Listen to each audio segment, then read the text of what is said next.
Vers 600 avant Jésus-Christ, de l'autre côté des rives d'Abou Simbel, un grec, Ératosthène, découvre que la Terre est ronde. Comment fait-il? Une des plus belles performances de l'astronomie grecque qui m'a laissé toujours dans l'admiration pour l'élégance de la démonstration. Et qu'est-ce qu'une démonstration élégante? C'est une démonstration qui aboutit à un résultat grandiose avec des moyens presque nuls. Vous voyez, il plante au niveau à la première cataracte du Nil, il y a une ville qui se trouve à peu près sur le tropique du Cancer. Et là, la ville s'appelle Syène, le nom importe peu. Et là, il plante l'axe d'un cadran solaire.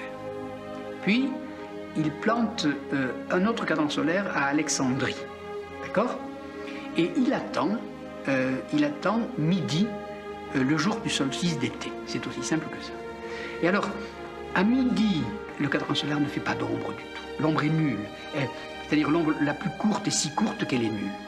À ce moment-là, le deuxième bâton, lui, fait une ombre, c'est-à-dire une sorte d'angle.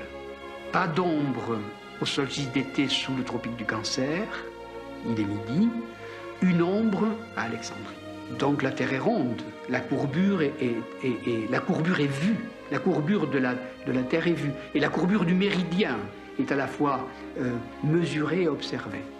Mais si vous suivez les deux bâtons perpendiculaires à la Terre, vous arrivez au centre du monde, au centre de la Terre. Et l'angle que fait le centre de la Terre est égal à l'angle que le Soleil vient de faire avec le gnomon ou le cadran solaire ou le bâton perpendiculaire à la Terre à midi, le jour du solstice. Et Ératosthène mesure cet angle. Et cet angle est égal au 50e d'un cercle, de la mesure du cercle. Et donc, si vous connaissez la distance entre Syène et Alexandrie, vous la multipliez par 50 et vous avez la longueur du périmètre du cercle de la Terre.